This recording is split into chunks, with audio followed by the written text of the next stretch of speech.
Bonjour à tous, bienvenue dans le live TV Finance en direct sur tvfinance.fr. On s'intéresse comme chaque jour à l'actualité des entreprises et à l'actualité économique. Au programme de ce lundi 14 octobre, notre première interview sera consacrée à e-Architect avec Hervé Tisserand qui nous présentera l'armoire à plan collaborative en ligne destinée aux professionnels du bâtiment. Nous suivrons ensuite l'ouverture de la bourse de Paris à 9h avec Christophe Douane. Puis nous recevrons sur ce plateau Lisanne Guédon qui est à la tête de Lac Design, un atelier d'architecture d'intérieur et de décoration qu'elle a fondé. Puis enfin, entretien à suivre avec Boris Grand, cofondateur de World Distribution, qui nous présentera cette start-up qui consiste à distribuer en Europe une technologie innovante à base d'UV et en provenance d'Asie. Mais avant ça, les trois infos qui ont marqué l'actualité ce week-end avec le Brexit qui rentre dans sa dernière ligne droite. Selon le Sunday Times, Boris Johnson va s'entretenir ce soir avec Angela Merkel, Emmanuel Macron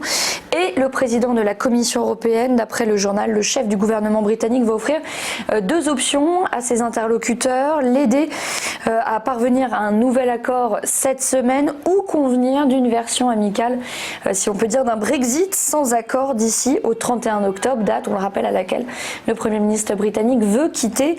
Les discussions se sont intensifiées tout le week-end entre négociateurs de Londres et de Bruxelles. L'objectif, réaliser une réelle avancée avant le sommet européen prévu en fin de semaine. Le sort de l'Irlande, évidemment, reste au cœur des discussions. Le Parlement britannique siégera exceptionnellement samedi prochain, donc au lendemain du Conseil européen, mais reste à savoir si Boris Johnson s'y présentera les mains vides ou en possession d'un nouvel accord. Les États-Unis et la Chine ont progressé sur un accord censé mettre fin à la guerre commerciale qu'ils se livrent. C'est la phase 1 selon Donald Trump, après une rencontre donc avec le principal négociateur chinois. Parmi les principaux points de cet accord, Pékin s'engage à acheter des biens agricoles pour 40 à 50 milliards de dollars par an, un montant environ 2 fois et demi plus élevé que le pic des achats de la Chine. En échange, les États-Unis renonceraient à l'augmentation de 25 à 30% des tarifs douaniers punitifs sur 250 milliards de dollars d'importation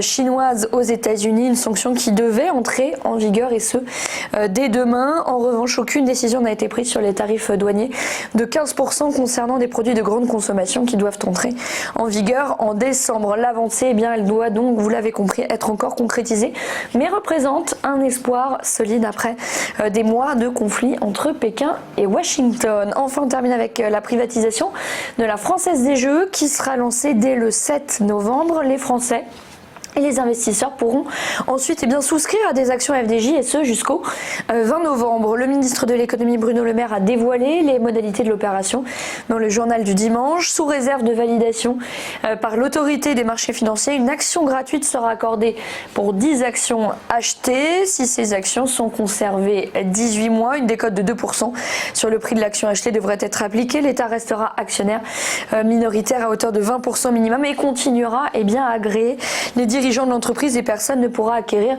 10% de l'entreprise sans son accord. L'État sera aussi représenté au conseil d'administration et conservera l'intégralité des recettes fiscales et sociales versées par la FDJ, soit 3,5 milliards d'euros. Le prix des actions n'a pas été encore fixé, mais une fourchette comprise entre 15 et 20 euros a été recommandée par la plupart des banques de l'État. Le vaste programme de cessation d'actifs, on le rappelle, vise à alimenter un fonds de 10 milliards d'euros consacré à l'innovation. Voilà pour les news. On fait maintenant un point sur les bourses. On commence les bourses européennes qui ont terminé en nette hausse vendredi, soutenues par l'espoir, on en a parlé, d'une prochaine trêve commerciale donc entre les États-Unis et la Chine. Le CAC 40 a gagné 1,73% à 5668 points. De son côté, l'Eurostoxx 50 a progressé de 1,98%, soit une hausse de 3,4% en une semaine. Wall Street était donc évidemment encouragé, a clôturé également à la hausse. À la clôture, le Dow Jones a gagné 1,21%, tandis que le S&P 500